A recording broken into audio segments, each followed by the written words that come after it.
Dia 19 de setembro. São Januário e seus companheiros mártires. 305.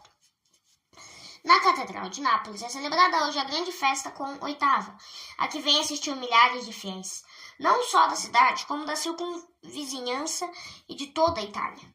A solenidade é a viva expressão da veneração e gratidão ao grande padroeiro São Januário, cujas preciosas relíquias se acham expostas em duas capelas da mesma catedral.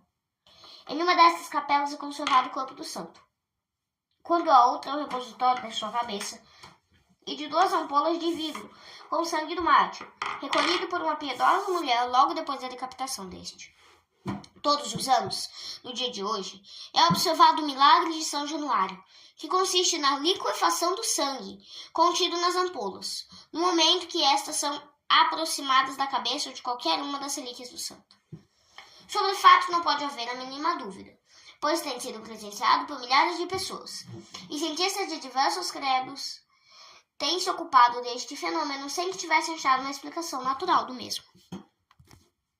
Com sua repetição, cresceu sempre o fervor da fé, e anualmente a procissão que os napolitanos lhe fazem adquire novo esplendor.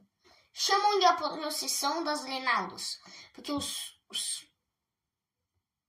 podres, para se livrarem dos raios de sol,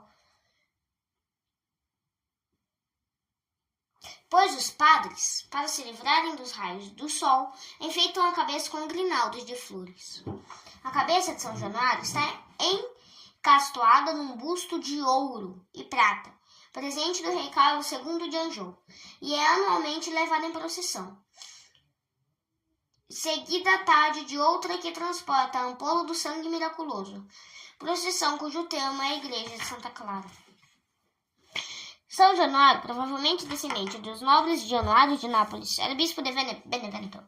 Em sua vizinhança vivia o zeloso e santo diácono Sócio, a quem o ligavam laços de uma grande amizade, e a quem muitas vezes visitava. Em uma das suas visitas a este santo homem, na ocasião dele pregar a palavra de Deus, viu uma labareda de fogo descer sobre a cabeça do pregador, fenômeno que Januário considerou aviso do próximo martírio de seu amigo. Não se enganou.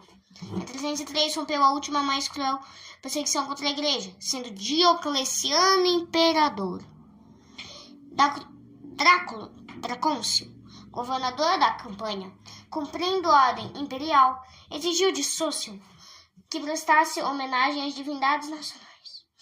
Como este se negasse, foi desumanamente espancado e fechado no castelo de Pozzuoli.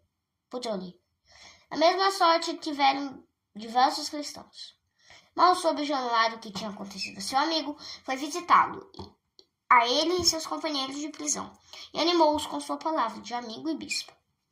Aconteceu que Dracônio fosse removido, em seu lugar viesse Timóteo, inimigo implacável do nome cristão.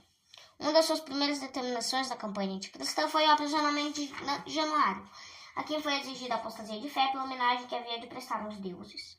Januário, em vez de obedecer a esta ordem, fez profissão solene e pública de sua fé em Jesus Cristo, sua santa igreja.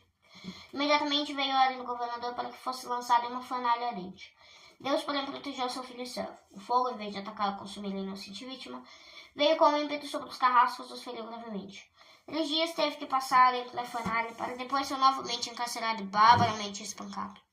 2 clérigos, Festo e Desidério, foram visitar seu bispo, e quando viram tão maltratado, deram expressão à sua indignação e dor, e altamente protestaram contra os processos desumanos aplicados contra um homem tão bom, que era a caridade em pessoa, o consolador dos aflitos e amigo de todos os que sofriam, e a ele nas suas mágoas e necessidades se dirigiam.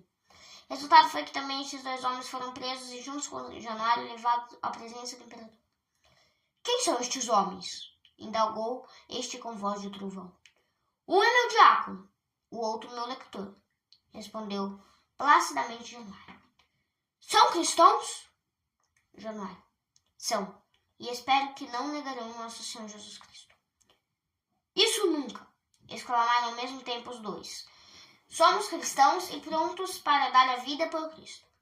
Timóteo nada respondeu, disfarçou seu ódio, mas deu ordem para que fossem metidos em ferros e diante do seu carro levados a Puteoli, onde o cárcere os recebeu.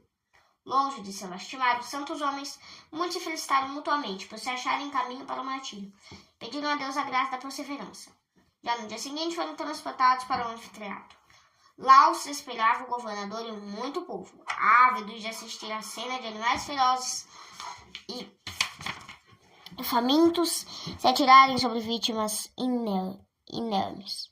Os 7 jovens cristãos, também Januário não contava mais que 40 anos, ajoelharam no meio da arena, os olhos elevados ao céu.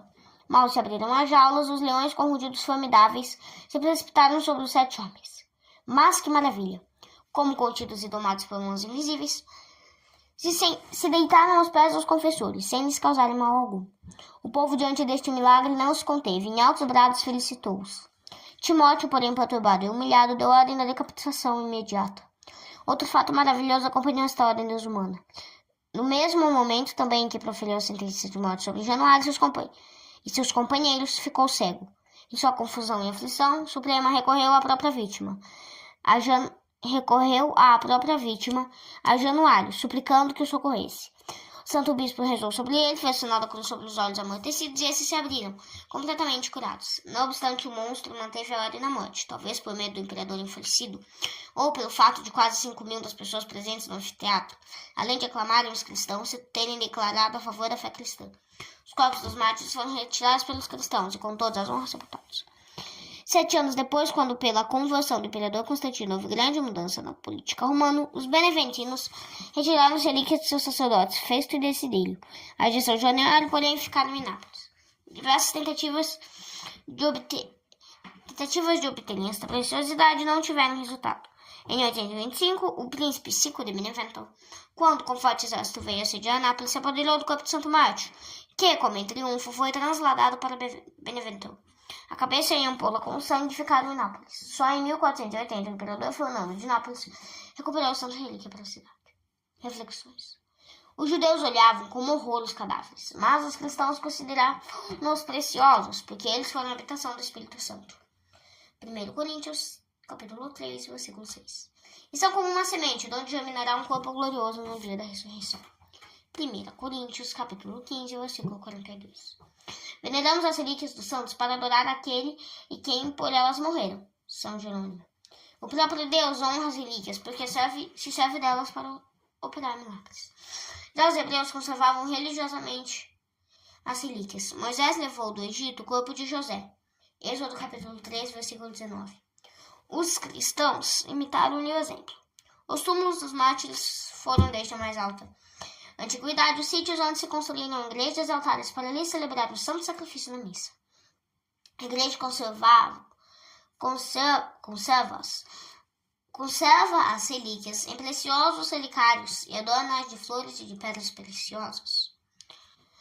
O culto das relíquias obtém-nos de Deus inúmeros benefícios.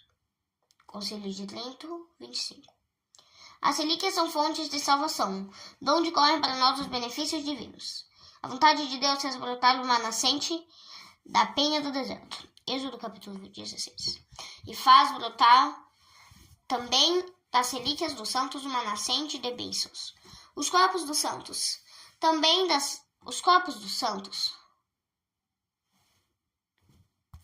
e os túmulos dos mártires afastam as insídias do demônio e obtêm muitas vezes a cura das doenças mais refractárias.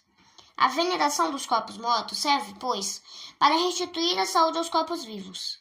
É evidente que o milagre não é produzido materialmente pelas relíquias, mas pela vontade de Deus. Não há, pois, superstição alguma na veneração que o povo cristão tributa às santas relíquias. Spirago.